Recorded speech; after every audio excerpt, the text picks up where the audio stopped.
இந்திய நாடு என் வீடு, இந்தியன் என்பதென் பேரு, எல்லா மக்களும் என் உறவு, எல்லோர் மொழியும் என் பேச்சு. மா மா இங்கதான் இருக்கியா? என்ன பண்ணிட்டு இருக்க? துணி மடிச்சிட்டு இருக்கேன். என்ன விஷயம் சொல்லுங்க. இல்ல, நான் ஒரு 2-3 நாளா மக்களுக்கு வந்து திமுகவுக்கு ஏன் ஓட்டு போடக்கூடாதுன்னு சொல்லியிருக்கேன். சரி, இப்போ மோடி ஐயாக்கு ஏன் ஓட்டு போடணும்னு நம்ம சொல்லணும். அதுவும் குறிப்பா பெண்கள் எதுக்காக மோடிக்கு ஓட்டு போடணும்? ஒன்னா ரெண்டா, அந்த மகராசன் எத்தனையோ நல்லது பண்ணிருக்காரு பெண்களுக்கு. அதெல்லாம் என் கணக்கிட்டு சொல்ல முடியுமா? ஆயிரக்கணக்கான நல்லது பண்ணிருக்காரு. சரி, ஒன்னு ரெண்டு சொல்ல கொஞ்சம். சரி, ஆனா இந்த பேரெல்லாம் வட இந்திய பேரா இருக்கிறதுனாலயோ என்னவோ நம்ம மக்கள் கிட்ட போய் சேரல. உதாரணத்துக்கு இந்த பேட்டி பச்சாவோ பேட்டி படாவோன்னு ஒரு திட்டம் சொல்றாங்க. பெண் குழந்தைங்களை படிக்க வைக்கிறதுக்கான திட்டம்.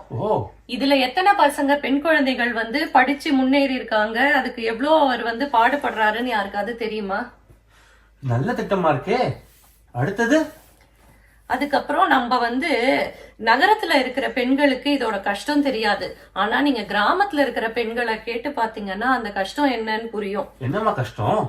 இந்த காலை கடனுக்காக வயக்காட்டுலயும் அதுலயும் வெளியில போய் அவங்க படுற கஷ்டம் இருக்கே, அந்த கஷ்டம் எவ்வளவு பெரிய கஷ்டம். அதை எவ்வளவு அழகா தீர்த்து வச்சிருக்காரு நம்ம மோடி ஐயா. ஆமா, என்னமா இவ்வளவு பெரிய விஷயத்த ரொம்ப சாதாரணமா சொல்ற? ஒன்னும் இல்ல, இந்த ஸ்வச்ச பாரத், அதாவது தூய்மை இந்தியா திட்டம்னு சொல்றோம் இல்லையா, அதுக்கு உட்பட்டு எத்தனை சகோதர சகோதரிகளுக்கு அவர் வந்து ஆயிரக்கணக்கான லட்சக்கணக்கான டாய்லெட் கட்டி கொடுத்திருக்காரு தெரியுமா? கேக்குறச்சே இது என்னவோ ரொம்ப சாதாரணமான அல்பமான விஷயம் மாதிரி தெரியும். ஆனா அந்த கஷ்டத்தை அனுபவிச்ச பொம்பளைங்க கிட்ட கேட்டாதான் அவர் எவ்வளவு பெரிய உதவி பண்ணிருக்காருன்னு நமக்கெல்லாம் புரியும். ஓ, ரொம்ப பெரிய விஷயமா, ரொம்ப பெரிய விஷயம் இது. அதே மாதிரி இந்த காட்டுக்கு போய் விறகும் சுள்ளியும் பொறுக்கி அடுப்ப மூட்டி அந்த புகையில சமைக்கிற கஷ்டம் எவ்வளவு பெரிய கஷ்டம்னு அந்த சகோதரிகளை கேட்டாதான் தெரியும். அவங்களுக்காக மோடி ஐயா உஜ்வாலா திட்டம் மூலியமா கேஸ் அடுப்பும் சிலிண்டரும் கொடுக்கறாரு. அதனால அவங்க கஷ்டம் தீர்ந்து எவ்வளவோ வந்து முன்னேறி இருக்காங்க. ஆமாமா, ஆமா. மோடி ஐயாக்கு நல்லா தெரியும் எங்க வந்து வளர்ச்சிய கொடுத்தா அந்த அடுத்த கட்ட சமுதாயமே வளரும்னு தெரிஞ்சு கரெக்டா பெண்களை குறி வச்சு எல்லா நலத்திட்டமும் பண்ணிருக்காரு. அப்படியா? ஆமா, பின்ன ஒரு வீட்டுல இருந்து முன்னேற்றம் தொடங்கினாதான் ஒரு கிராமம் வளரும், கிராமத்துல இருந்து நகரம் வளரும், நகரத்துல இருந்து மாநிலம் வளரும், அதுல இருந்து நாடே வளரும். ரொம்ப முக்கியமான விஷயமா இது. பல பேருக்கு இதுக்கு தெரியறதே இல்ல. நம்ம பெண்கள் தினம் தினம் சந்திக்கிற பிரச்சனைய பத்தியே பேசுவோமே. ஒரு தண்ணி கஷ்டம், அது எவ்வளவு பெரிய கஷ்டம் தெரியுமா?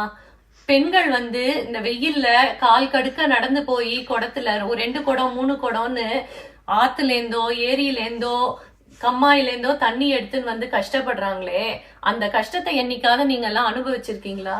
ஆமாமா, நம்ம அம்மா கூட சொல்லிருக்கா. அப்போ கல்லு குட்டையில போய் தண்ணி எடுத்துட்டு வருவாங்களாம். ஆமா, இதெல்லாம் நம்ம கேள்விதான் பட்டிருக்கோம். அத நிஜமாவே அனுபவிக்கிற பெண்களுக்கு எவ்வளவு கஷ்டமா இருக்கும். அதை தீக்கிறதுக்கு ஜல் ஜீவன் திட்டம் மூலமா குழாயிலேயே குடிநீர் கொடுக்கறாரு நம்ம பிரதமர். ஓ, ரொம்ப நல்ல திட்டமாச்சே. இந்த திட்டம் நாடு முழுக்க இருக்கு. ஆனா நம்ம மாநிலத்துல இதை யாரும் செயல்படுத்த விட மாட்டேங்கிறாங்க. செயல்படுத்திருந்தா எங்க அம்மா மாதிரி பல பேருக்கு உபயோகமா இருந்திருக்குமே. இப்பவும் ஒன்னும் கெட்டு போலங்க. இவ்ளோ நல்ல திட்டத்தை வச்சிருக்கிற மனுஷங்களை நம்ம ஆதரிச்சோம்னாலே நம்ம பெண்களோட தண்ணி கஷ்டம் எல்லாம் தீர்ந்து போயிடும். சரியா சொன்னமா, சரியா சொன்ன. இதோட மட்டும் நம்ம மோடி ஐயா நிறுத்தல. இந்த தேர்தலுக்கு இந்த திட்டம் அந்த திட்டம் இலவசம்னு எதுவும் சொல்லாம முத்ரா கடன், மகளிர் சுய உதவி குழு, இதுக்கெல்லாம் வந்து கடன் கொடுக்கறாரு. அதனால பெண்கள் தானே தொழில் செஞ்சு அவங்களோட சுயமரியாதை குறையாம நல்ல சொந்த கால்ல நிக்கிறாங்க. ஓ, இது நல்ல திட்டமா இருக்கே. உங்களுக்கு தெரியுது, எல்லாருக்கும் தெரிய வேண்டாமா? இது மட்டுமா?